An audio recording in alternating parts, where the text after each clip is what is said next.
Hi there, welcome to A.D.K Rock and Metal channel. My name is Kirk, and today we have another legend of the UK metal and hardcore scene, specifically Wales.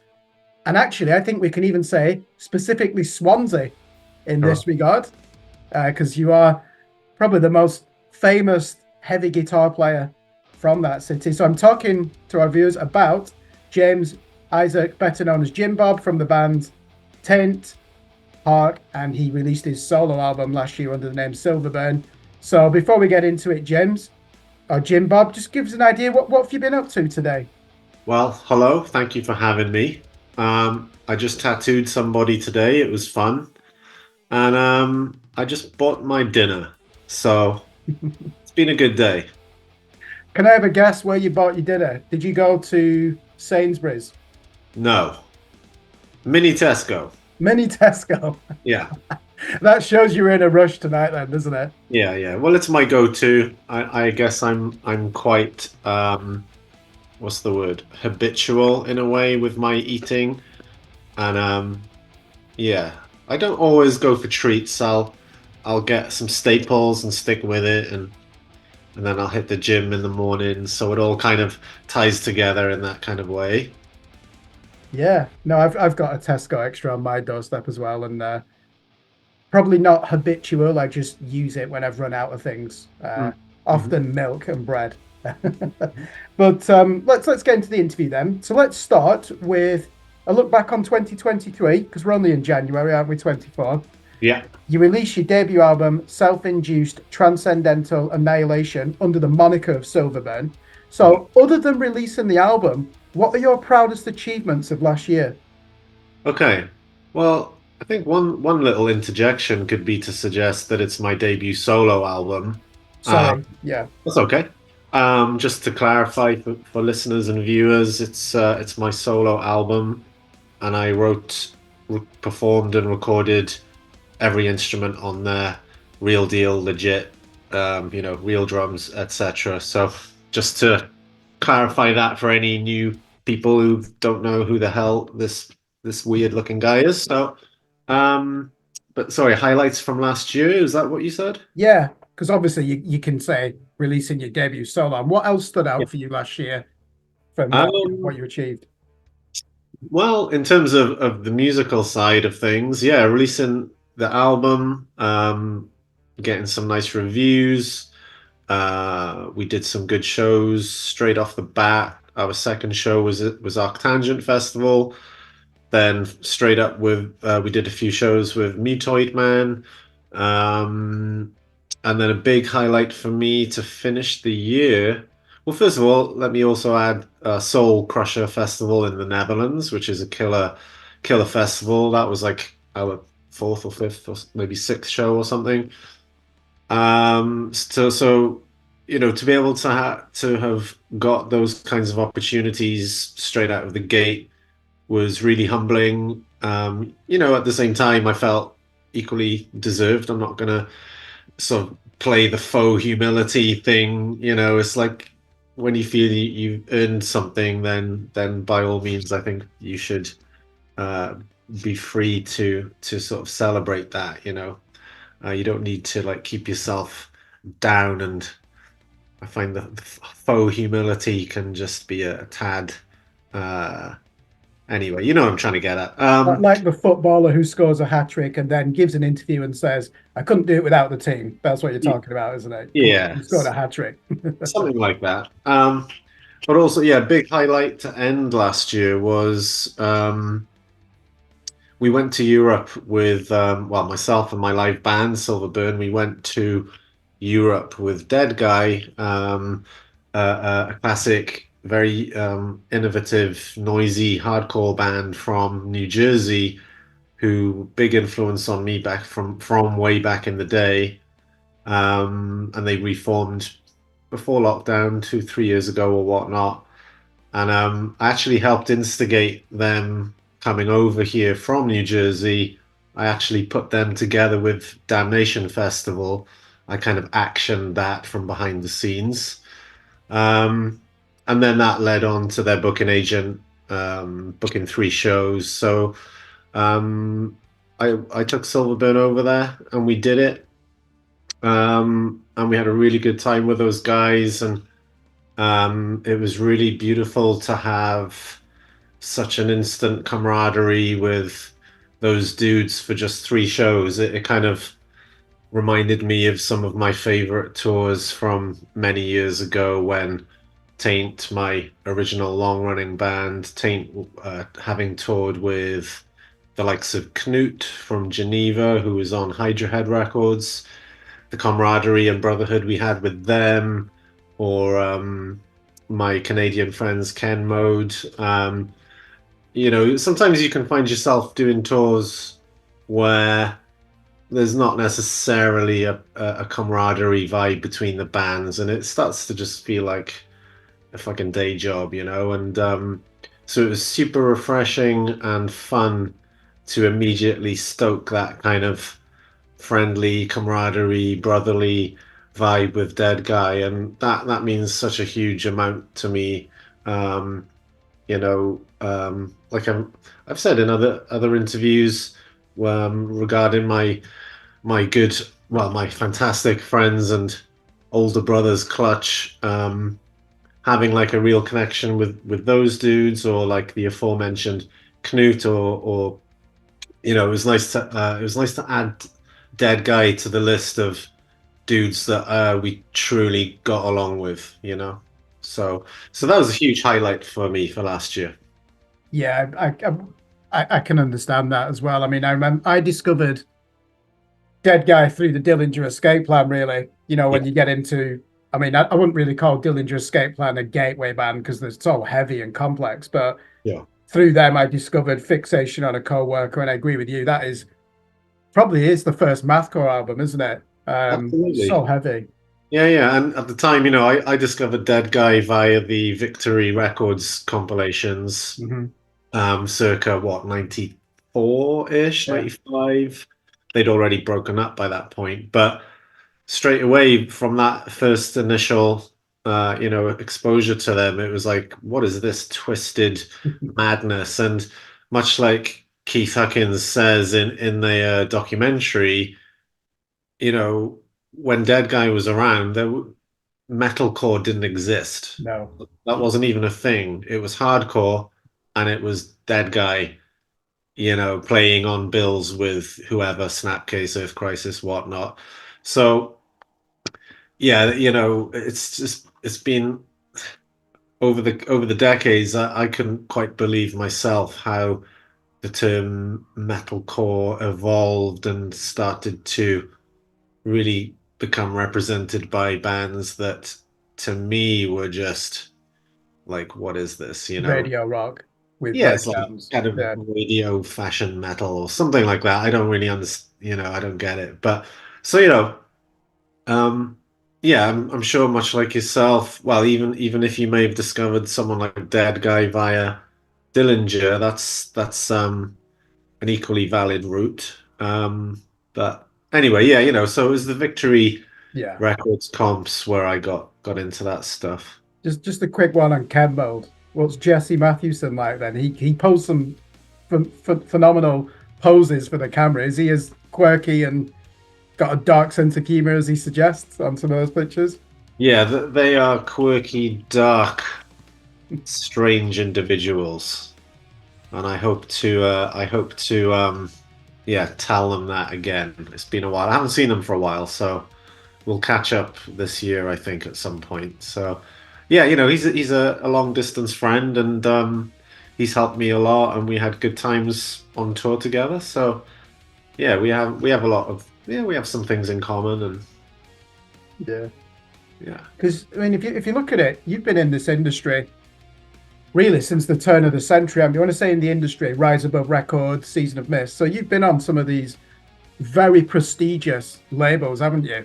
yeah. So when you decided you were going to write a solo album and it was going to have the moniker Silverburn, Mhm. bear in mind obviously that Hark's last 2 albums, the only 2 albums you did, were released on Season of Mist. Mhm. What conversations or thoughts were you having about maybe releasing the music through them for Silverburn? Um, I didn't entertain that really.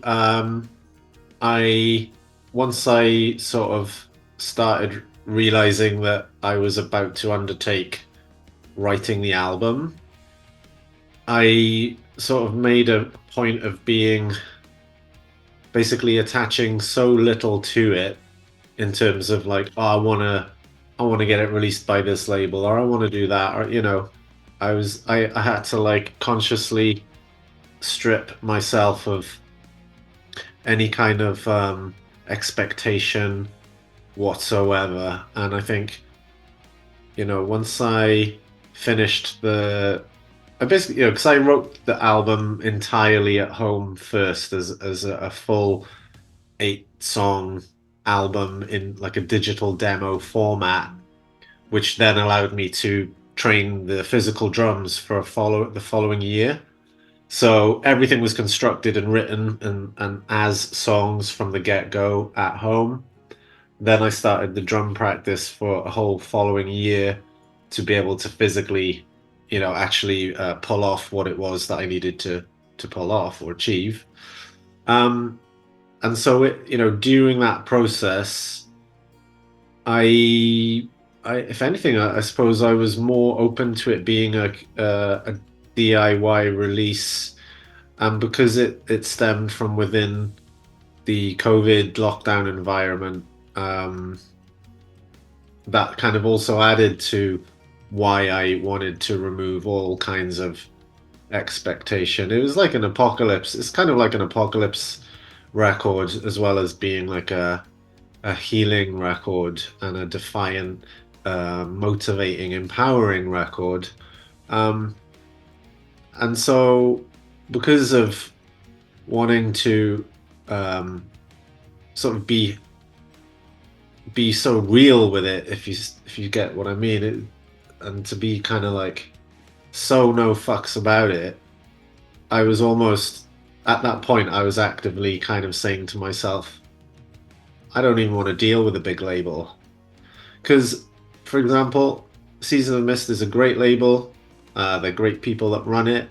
I have no criticism of them whatsoever. But when you're dealing with bigger labels like that, and you are one of the smaller acts, or like they like to use the term baby bands, which is a tad patronizing when you've been doing this for a long time.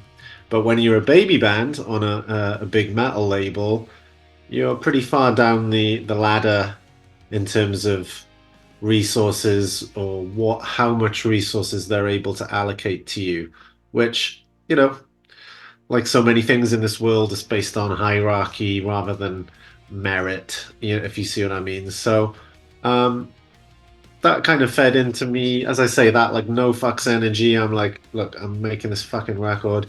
I was I was prepared to even put it out as a digital album myself on Bandcamp. And when I say digital, I mean I was prepared to actually use the digital demos themselves as the album because we were still in lockdown at that point, and I was thinking, I don't know what the hell is going to happen. I didn't know if the world was ending. So, um, and I'm really glad that that kind of forced me to relinquish all of that level of expectation and all of that stuff, as I've said. Hope that makes sense. Yeah, it does. Do you know what surprised me? I only know you as a vocalist and guitar player. How long have you been playing drums? At first, well, so very on and off, but since I was 14, I was knocking drums around here and there. And actually, my first ever tour was as a drummer 2002 or 2003. I filled in on the drums for the Dukes of Nothing, which is a UK band. You may remember them, members of Iron Monkey, Orange Goblin, Acrimony. Chris Turner, the drummer from Orange Goblin, he couldn't make that tour. It was with Spirit Caravan, with Wino from St. Vitus and The Obsessed. Chris Turner couldn't make the tour. I stepped in super last minute and ended up doing what was then to become my first ever tour, which was 2 weeks around Europe with Spirit Caravan, and it was a complete trial by fire. And I drummed every night. drummed for Dukes of Nothing. So that was, I think maybe 2 or 3 years later was actually when Taint started touring. So, so yeah, and a big part of the Silverburn project was to educate myself on home recording software and processes and whatnot. And a big part of it was for me to have a chance to improve my physical drumming. And, you know, yeah, yeah, it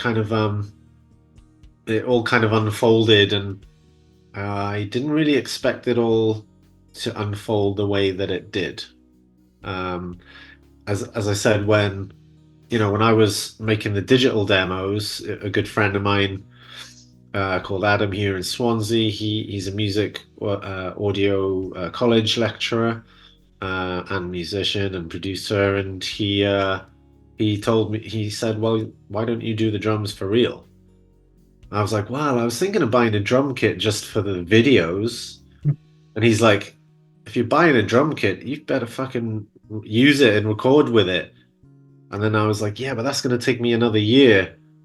I thought, well, okay, so if the whole process ends up being 2 to 2.5 years instead of 1 year, so be it. And I get a real deal, authentic, organic album at the end of it, rather than having kind of allowed myself to do it just as the sort of digital demos. Yeah, very impressive. Because obviously there are a lot of multi-instrumentalists out there. There aren't many that do vocals, guitar, bass, and the drums. Yeah, You can probably count on one hand. It sounds to me that this was liberating for you because there were no outside commercial pressures, no expectations. You're doing this for yourself. I'm sure you always were writing music for yourself. But sure. can I just tie that in? So we know that Tent really, am I right in thinking split up because you're in your 20s, start to settle down, have families, some of your bandmates, life gets in the way. I assume that's what happened. Why did why did Hark come to an end? Yeah, well, yeah, as you said, the Taint guys, I still love those guys, but they didn't want to go on tour anymore. And I was far more free in my life, and I wanted to tick a few more boxes and see what else I could experience ultimately. And it's pretty sad when if your bandmates just they're not on the same page, then you kind of got to make that call if you want different things. Hark, yeah, there's a few different aspects to it, but we could just say that things gradually became more and more dysfunctional. Um, Dynamics within the lineup changed for the second record. They changed, and it stopped being fun. So And that's so common, isn't it? There's nothing yeah, controversial about that. That's no, You're going to encounter that, aren't you? Yeah. So you mentioned there at the beginning arctangent, and obviously, how did you get onto that build? Is it because of your background in the industry, these great bands, or did you just send them a demo and they were blown away? Well, how did it work? I sent them a demo and it blew them away. To be honest, you said it, but that is kind of how it went. Hark had played twice previously at the festival, and it's a fantastic festival, fantastic people running it. Head honcho James Scarlett, super cool guy. I approached him, and he loved the demo. This was still the demo stage. There wasn't even any vocals on it, and I just assured him that my bandmates were, because basically before I actually went in to record the album, we had started our live band practice. So, this was like probably 6 months before I went into the studio. That was when myself, Adam, and Ross had the conversation, and we were like, okay, well, let's start practicing now, because obviously, they've needed to play the music as it is on the album, but I had the demos there for everybody to practice with and learn, soak up the songs via the demos. So Um, yeah. Do Have you I? know when I was watching the highlights from Roadburn? Yeah. I want to ask you this. I'm not a musician, so I'm interested in your choice. Why didn't you decide to play bass and do vocals? Because those guitars are quite complex to be singing along to. Did you never think I'll play bass and give the guitar parts to someone else? I've always sung and played guitar in all my bands, so it's no big deal. It's because I used to play What I guitar. And I'm do. looking at that, and it just stresses me out seeing someone, the fretwork that you're doing while you're singing. It's like that band Pupil Slicer, Katie. When you watch it, it's like, how are you? Why do you even want to sing if you're playing that type of style? It's just crazy to me. Yeah. It's definitely a split brain operation, but it's without wanting to be too sort of flippant. It's what I do, and it's what I've done since 1994. So, I have the muscle memory and the split brain operation for some reason. I'm able to do it, and I wouldn't change it. As much as don't get me wrong, I love drumming, and I'd love to actually play drums live with a band in some shape or form at some point because I haven't done that for many, many years. But at the end of the day, Silverburn, it was designed for me to be the guitarist, frontman, vocalist as per what I've usually done. Yeah, I've gone back and listened to some of your other albums. The famous one really is your debut Taint album, isn't it? Because that even made the Terrorizer top 40 albums, of 2005. To me, if you've done that, wow, that magazine for 20 years, I would just go for everything in that. Whatever was in their top 40, right, go and buy this. This album, the guitar style, you've not got as many crazy pentatonic fills in it. You've got a lot more dissonance and weird chords in there. So I know Yeah. you said you were pushing yourself on drums to educate yourself. To what extent have you had to do that for the guitar as well on this record? Um, I don't feel like in terms of actual guitar playing and notes and chords, I actually don't feel like I've pushed myself really anyway. I mean, the focus in Silverburn is drums, rhythm, and songwriting. So to me, actually, when I was constructing the songs, and I'm writing them as songs. Don't get me wrong. I'm not just welding parts together like you can hear in some other bands. I do write for everything to be organic and flowing, and one part informs the other part, and a good song writes itself. Um, but in a way, the guitars were kind of like very quick to be put down on. Once I had like a song structure there, and the way it's kind of it's hard to kind of like describe the process of building a song because there's a sort of layer cake approach to it. But anyway, when it came to putting the guitars down, it's very off the cuff. So I didn't even think that much about the guitars. um I mean, and I've always had dissonance and discord in my playing in Taint and Hark, and yeah, Taint and Hark anyway. Sure, there was a lot more classic rock influence in those bands, and the kind of original stoner rock kind of influence in those bands. But I would say, I mean, probably Taint more than Hark anyway. Always had that dissonance and hardcore kind of edge to it as well. Um, um, so yeah, I guess I allowed myself to probably just be a bit more dissonant than I Mhm. had been.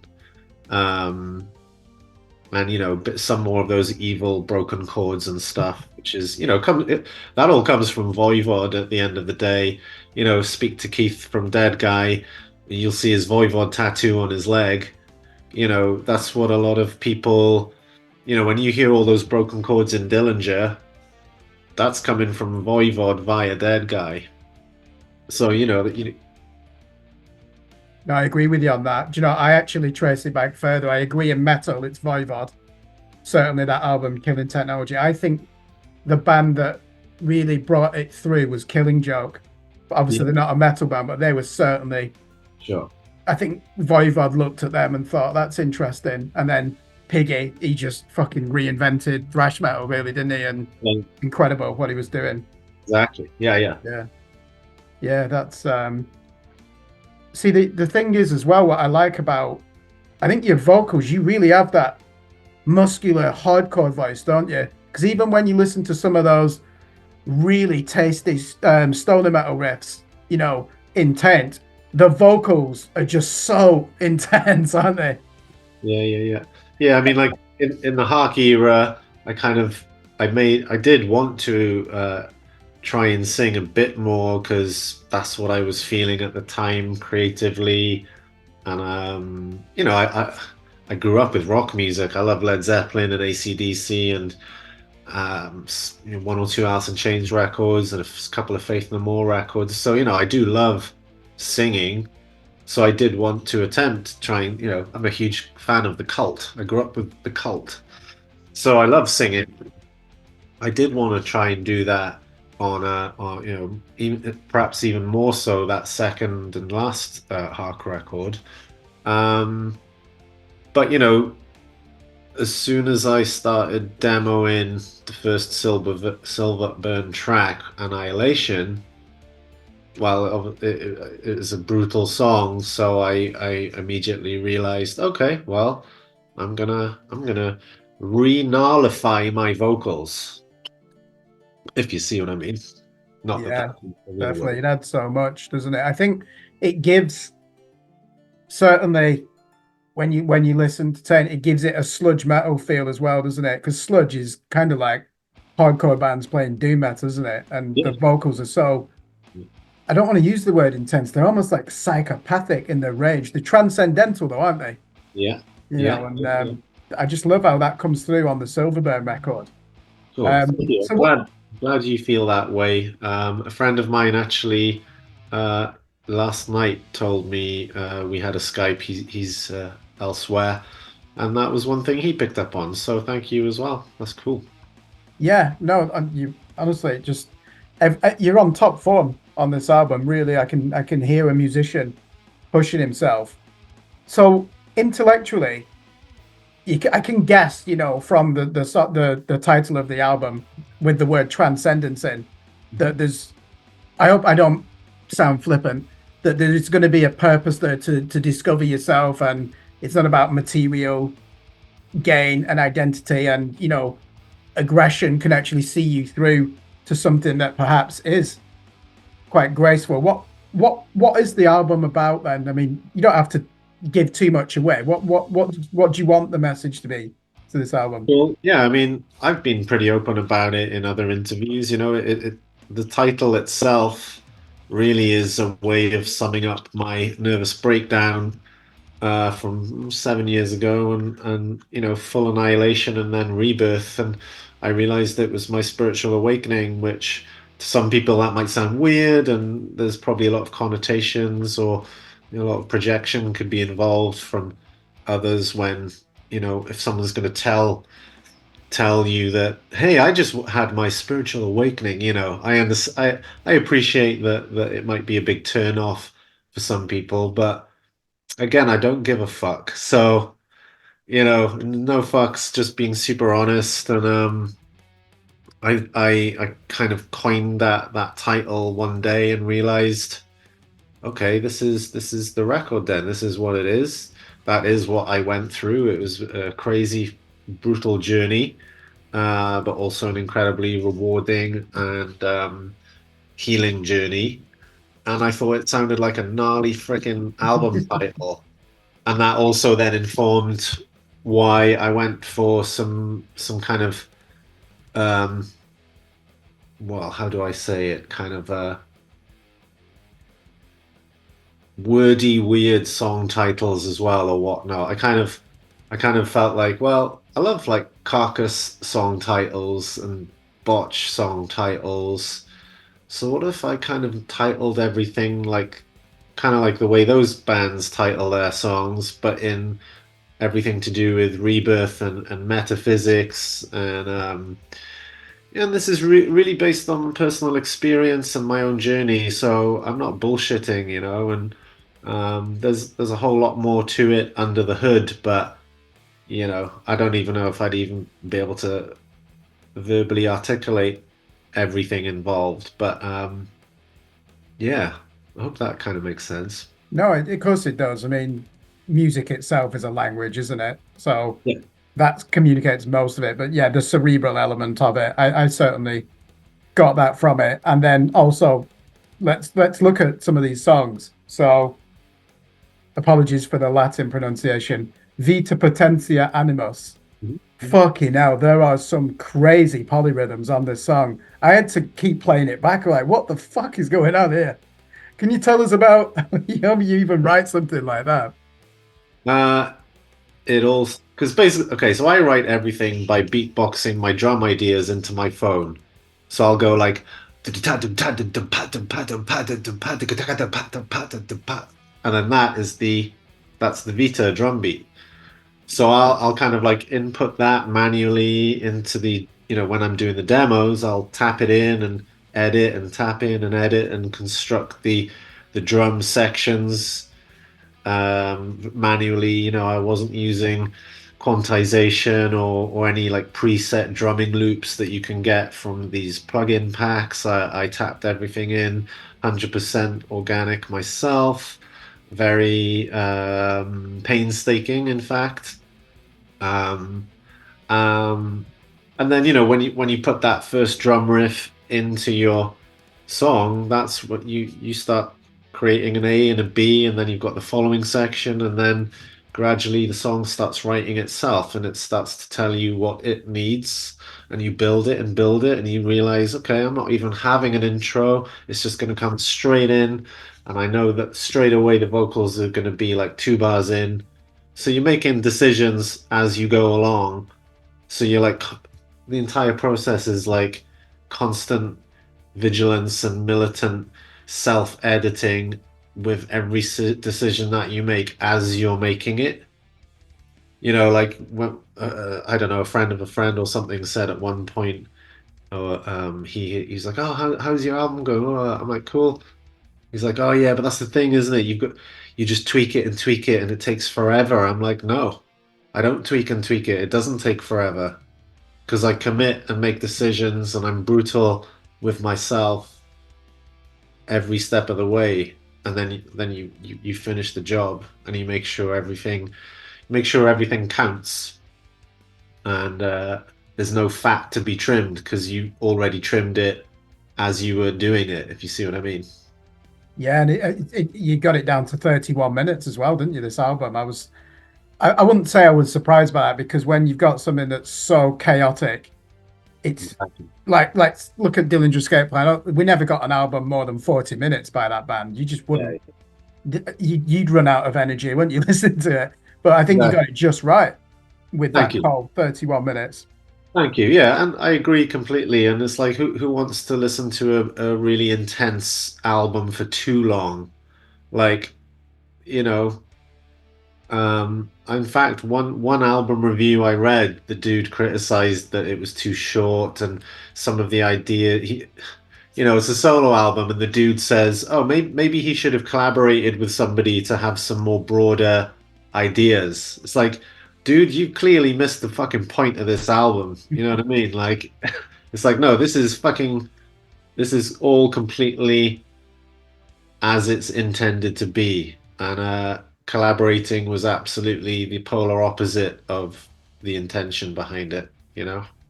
Yeah, that leads on to a question that I've got. So, why did it take you until COVID or 2019 to think, do you know what? Yeah, I just need to do this on my own. Why did it take until then for you to take this path? Well, let's see. I guess the last band ended in 2017. I was completely burned out energetically. I didn't want to. I had absolutely zero interest in making any music whatsoever. I didn't touch my guitar. I'm not really one to like sit at home and play unless I'm writing. Mhm. Like obviously I love playing and whatnot, but always, it's always has to be like I don't play other people's stuff, you know. I don't and I'm certainly not a session musician either, so I don't just sit around practicing jazz chops or shred metal wank kind of chops either. I'll leave that to the other kind of people out there who I really don't have anything in common with, you know, in terms of, you know, where I come from musically. So yeah, it was 2.5 years of doing nothing. So 2017, 18, 19, bordering into 20, and then the lockdown happened, and then needed things to do, and then Eloy Casagrande from Sepultura started sharing drum jam clips where he was encouraging his followers to, you know, use his drum tracks in their software and create little like 1 minute jams. So I did a couple of those. Then I did a full length cover of Sepultura Inner Self, which you know, I actually put on YouTube for the fun of it as well. Um, and it was during all of the Eloy stuff where I realized, oh yeah, I could really know a lot more about this home recording stuff. So that was the starting point, was yeah, the Eloy Jam clips and the Sepultura cover. And I was lucky enough to meet him and the whole band last year because by that time I had done an official t-shirt design for the band. So I met them at a show actually in North Wales. They did a couple of shows around Download. So I went up to meet Derek and hung out with the band. And like I said to Eloy, I was like, "Yo, I'm the guy with the hood and the mask in that Inner Self video cover." And he's like, "Oh, it's you." And I was like, "Yeah, you inspired me to start making music again." And so he was really pleased to hear that. And I was able to show Andreas. I was like, "Yeah, this is me. Check out the solo." Showed him my phone, and he's like, "Oh, very good, very good." He was lovely. They were all super lovely. So yeah, that's where it all stemmed from. Yeah, I just want to pick up on something there. Inspired you to get back into music. Was there ever a point, you said you didn't really do anything for 2.5 years. Have you ever had that experience where you look back and think, that's a past life for me? That's another person. I'll never get that back. Was that ever at the back of your mind? Yeah, yeah, 'Cause that's got to be difficult, hasn't it? To just pick up drumsticks again, a guitar. yeah. You know, I was burned out from the industry side of things. I was burned out from the realities of, you know, having toured a lot and ultimately, you know, kind of not exactly having the most stable of home lives, you know, home life in between that whole Hark touring era, and also burned out from you know, personnel, bandmates, and some of the personality clashes, and you know, a few other toxic challenges within my personal life as well, with Hmm. other people involved in my life in that whole era. So I didn't want to like do anything with anyone at all. You know, I was pretty wounded. So the only way I could have done this was doing it the way that I ended up doing it. Like one or two people, I mean, one dude in a UK band asked me to help him finish writing his band's, I guess, comeback album. I won't say who it was, but I found that pretty weird because I've never even met the guy. Never even, I didn't even know he was a fan of my stuff and this and that. So I just politely declined, but I just found it, I'll be honest, I found it freaking weird that he even approached me, and I also found it weird that he couldn't finish writing his own album. Um, so yeah, I don't want to be too cynical, but that was not for me. So one or two, well, maybe one or two other local dudes suggested a jam here and there, but I'm like, nah, just not interested. So it was a very, it was such a rebuilding album in such a true sense. Like there was just absolutely no other way I could even make any music unless I had done it this way. Yeah, because it's when I was younger, I used to play football to a high standard, and then at age 15, it stopped. I wanted to be a professional, and I've never kicked a ball since. And like now, I'd probably be shite at football. If someone passed it to, I wouldn't even be able to control it. So to me, when it's just, I just want our viewers to know how difficult it is to do what you've done. Because you're probably looking back, you're probably in your head thinking, do you know, I used to be fucking great. I was in these bands, I had these record deals. Was that ever at the back of your mind? And you're just watching yourself fall into irrelevance. Slightly. I mean, I was not really concerned about being perceived as relevant or not by anyone. Like I also don't give a fuck about that. If you see what I mean, in terms of like that's all external. Like, yeah, I did it for me. Just did it for me. Just did it to make a record myself, and did it to be a better drummer, and did it to rebuild myself. And so yeah, I didn't care about being like irrelevant. Like, you know, like that's fine. I'm irrelevant in some people's eyes anyway. If you see what I mean. It's all about perspective in that sense. Like, you've said some very kind things to me in this interview, which thank you, I really appreciate. But of course, there's going to be many, many other people out there who either don't know who I am or don't like what I do. So I'm irrelevant to them anyway. Who cares? You know, Yeah. like it's just perspective. Yeah. Well, congratulations on. I'm going to use the cliche, turning it round, because that's what it looks like from the outside to people who've followed your career. Yeah. It is seen as a comeback.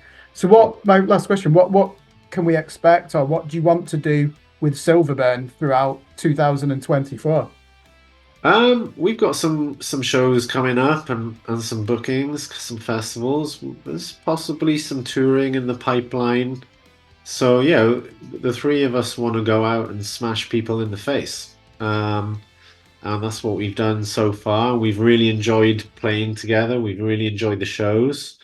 Um, so we'll do more of that. Yeah, I just want to like play some hard sets and smash people directly in the center of their face. Sonically, of course. The record certainly does that. So, word of advice for anyone: maybe before you go and watch Silverburn, if you want to get an idea what the music's like, go and buy Self-Induced Transcendental Annihilation. So it was released in August 2023. There is a vinyl version, isn't there, of Not this yet. record? No. So Not yet. CD and then streaming platforms. Yeah, also limited cassettes as well, cassette tapes, which is super fun. Yeah, I saw them Yeah, on Bandcamp. Yeah. yeah, So yeah, yeah, definitely. If you like Dillinger Escape Plan, Dead Guy, Coalesce, Helmets, even that era, yeah. and obviously you like Jim Bob's earlier work. It's all in there. I wouldn't call it a melting pot because there is a clear purpose to it and a sound, isn't there? You've not just thrown everything together. Yeah. So as you said, you don't weld the parts together, do you? In a song, the modulations, they're all transitory. So yeah, thank you very much for joining Pleasure. us on the channel. Absolute pleasure. I'll need to make sure that I've got some contact lenses in, I think, if I go and see one of your concerts, because these will Ah, definitely not be on my face at the end of it.